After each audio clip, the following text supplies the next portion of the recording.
Olá, viajantes! Bem-vindos novamente ao canal Let's Play a Book. Posso supor que nesse meio tempo em que não nos encontramos, você não conseguiu descansar, não é mesmo? Olhe só para você, está cheio de olheiras e sua pele está acinzentada. Além disso, notei que está ficando mais ossudo. Se continuar nesse ritmo, vão acabar se confundindo com o esqueleto caminhante. Achei que minhas histórias iam acabar te ajudando a te distrair um pouco da situação em que estamos, presos no meio de uma tempestade e em um lugar em que coisas estranhas andam acontecendo. Aliás, as batidas do lado de fora retornaram, mas ninguém teve coragem de ir lá fora para ver o que era. Bem, não podemos fazer nada a não ser esperar a chuva passar. Então, vamos voltar à leitura da história do livro.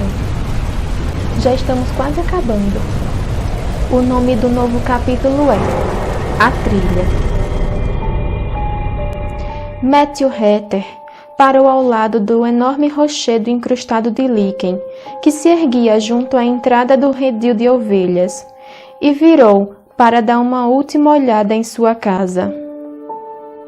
Ele quase mudou de ideia ali mesmo, ao olhar para aquele amontoado de construções de pedra, o único mundo que conhecera em sua vida curta, exceto pelas colinas e lagos que se estendiam ao redor. Matthew vivera todos os seus anos na Cúmbria, a área selvagem e montanhosa, no norte da Inglaterra. A casa de sua família ficava na base das colinas, que se erguiam em volta como muralhas de uma fortaleza.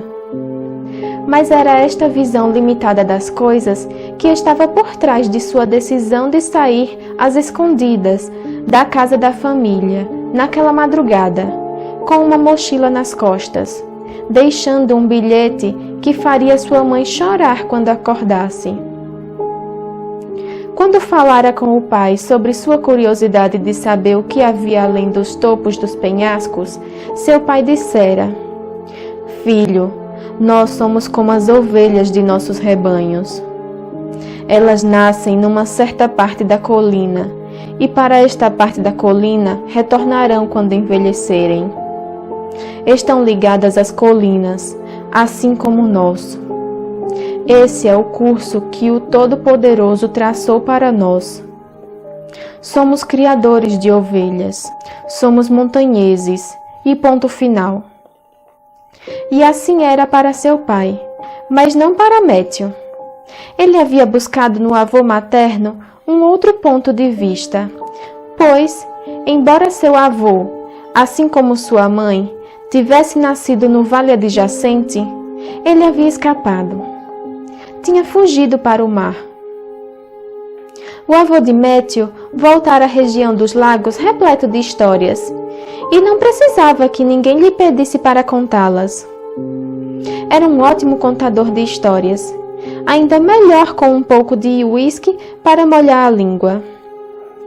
Ele era uma instituição na taberna Old White Lion, até sua morte, na temporada de nascimentos de cordeiros daquele ano. A única morte pela qual Matthew sofrera antes daquela havia sido a de seu cão pastor favorito, e foi muito duro para ele.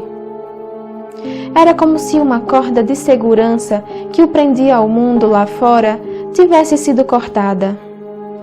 Com a morte do avô, parecia morrer um mundo inteiro de possibilidades.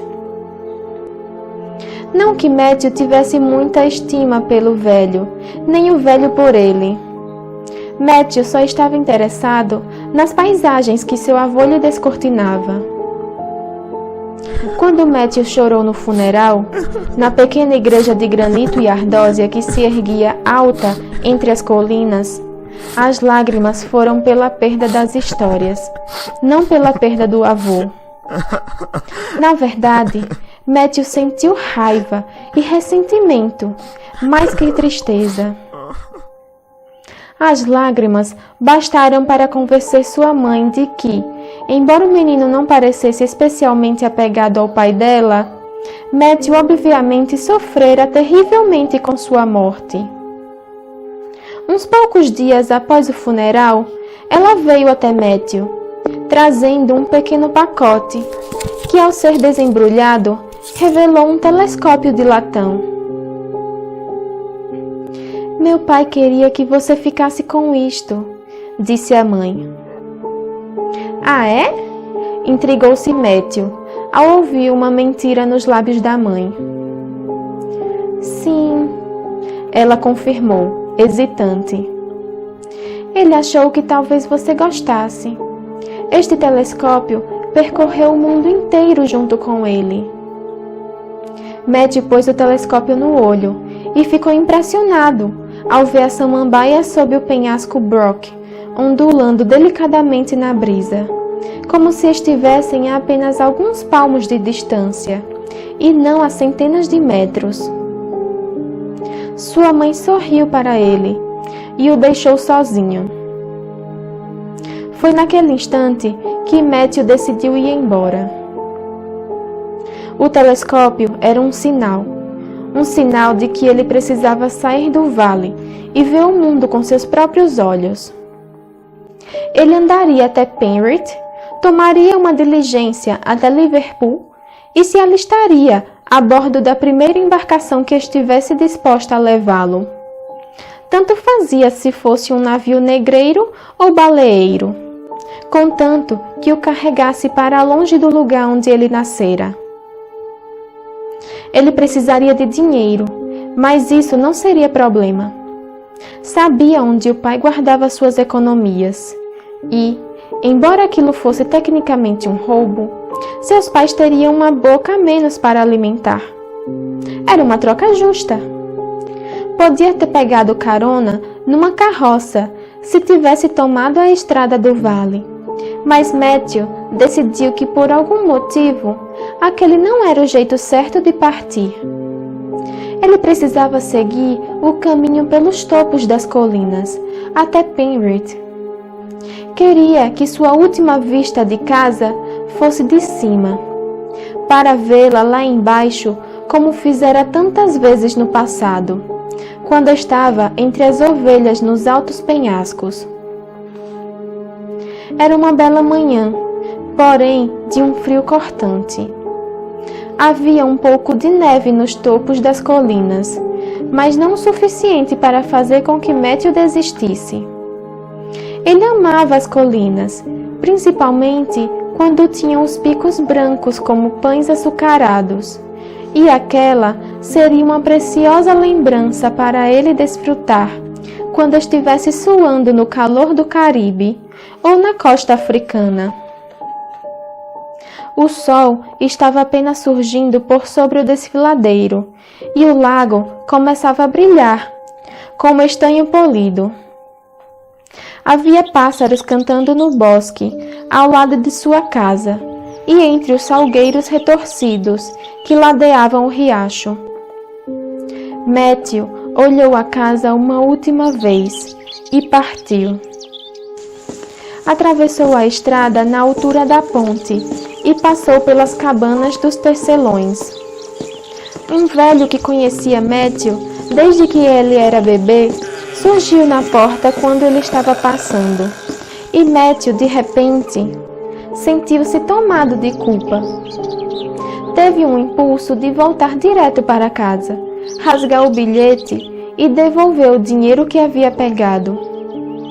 Mas ele já tinha feito sua escolha. Precisava continuar. Bom dia, Matthew, cumprimentou o velho. Bom dia, Sr. Beckett. Para onde vai a uma hora dessas? Perdi uma coisa lá em cima, respondeu Matthew. O telescópio do meu avô. Preciso encontrar antes que minha mãe descubra. Ah, é? Disse o velho homem, com um tom de ceticismo de que Matthew não gostou. Quem ele era para questionar onde uma pessoa ia ou não ia? Ora, então lhe desejo boa sorte, jovem Matthew. Seu avô foi um grande homem. Você deve sentir saudades.